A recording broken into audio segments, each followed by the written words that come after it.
everyone. Thanks so much for having me. So I'm excited to show you guys something I've been working on, I think, for a few months now. Um, I know a lot of engineers are here. One of the things that happened last year was after, I think, GPT-4 came out, all of us started using GPT for coding a lot. I've been building apps for, I think, like over 9 years now, and I was just using it all the time to generate UI code, a lot of boilerplate code. And so me and my teammates were like, what if we made something like Midjourney, but for creating app screens, specifically for Swift UI and iOS apps. There was nothing really like it on anywhere, so we just started working on it. And then we launched this last year around November. So yeah, this is Trace. The way it works is you can see all these components that other people have created. A lot of these are AI generated. Some are just made like manually. You can also see categories. So like if you go to buttons, you can see a bunch of different kinds of buttons people have made. One of the cool things about it is you can go into a component and actually preview it. So what it's doing right now is running iOS on the web. So I can actually use this button and see how it works. So, and one of the things you can also do is you can view code, see how it's done, how it's written, and edit it, download it as a file, and use it in your own project. So that's the library part. One of the things you can also do is build stuff from scratch using the AI. I think the second component right there, I was trying to build a pizza ordering form when I was sitting on a couch. So yeah, I'll show how it works. So the way it works is you can go to drafts, hit create new app, and you see the preview. It's just hello world, and then it's like using Midjourney, so you can just put in whatever prompt you wanna make. So I'm just gonna put something simple.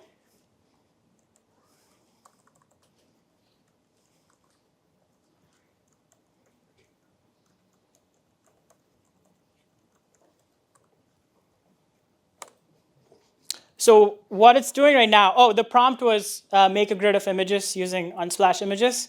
So what it's doing right now is it's writing the code, and it just uses GPT, no special model or anything.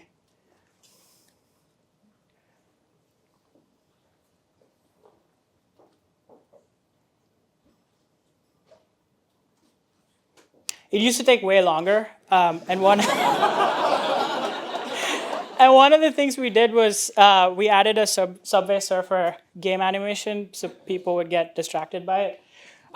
Okay, now it's compiling. It's done writing the code, and you can see it did that. So it grabbed images from Unsplash and laid out a grid, and you can also see the code here.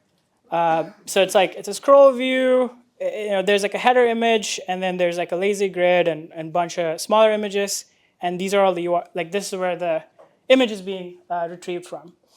Yeah, and then you can also add like assets. You can edit code. You can do a lot of stuff if you want to try it out.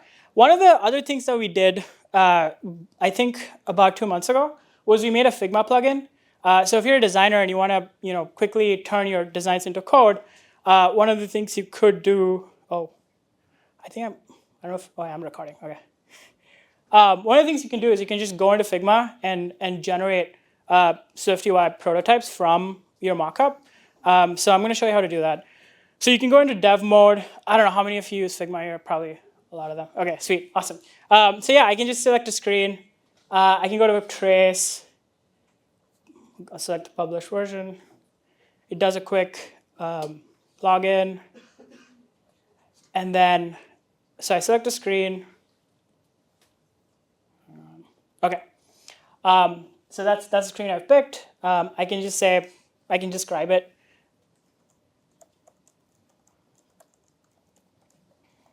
And then I can hit generate. Yeah, I got that animation from Spline. I don't know if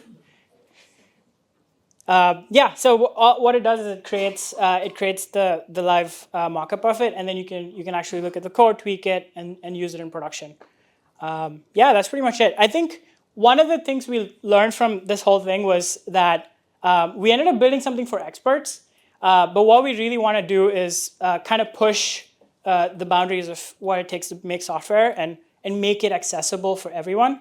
We want to see a world where software isn't this thing that only a few experts build, but it's really a form of self-expression that everyone uses to express themselves, just like photos and text and images. So I think we're launching a new iteration of Trace in a few weeks, which really addresses that.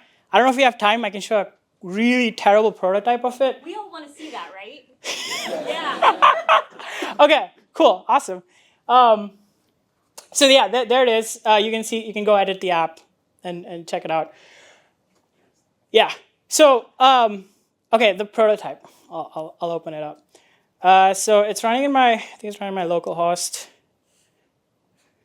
There it is.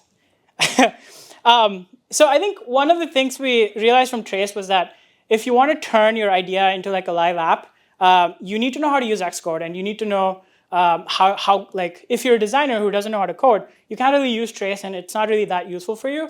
And if you're an engineer, you don't really make screens all the time for it to be like a 10x mind-blowing product.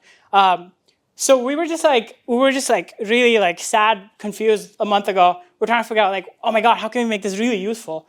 And then we were going through our support chat where a lot of these like super like non-technical people wanted all these like niche apps like for their family or like their work. And we kind of dismissed a lot of this feedback, thinking it's from like non-serious people who will never pay for the product. But then we kind of started thinking about a bit more, and we were like, what if we actually built for them? What if we kind of got away from this whole iOS ecosystem and actually help people make apps, regardless if it's iOS or Swift or whatever? So we started building this prototype. So this is like basically this is a web app builder where you can just make apps on the web.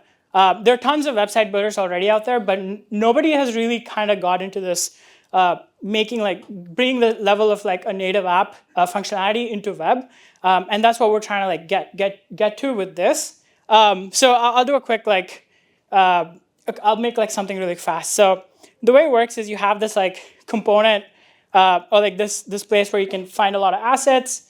So you can add things like text, you can add things like images, which is pretty straightforward. And then you can set backgrounds, which I really like. Stuff like that.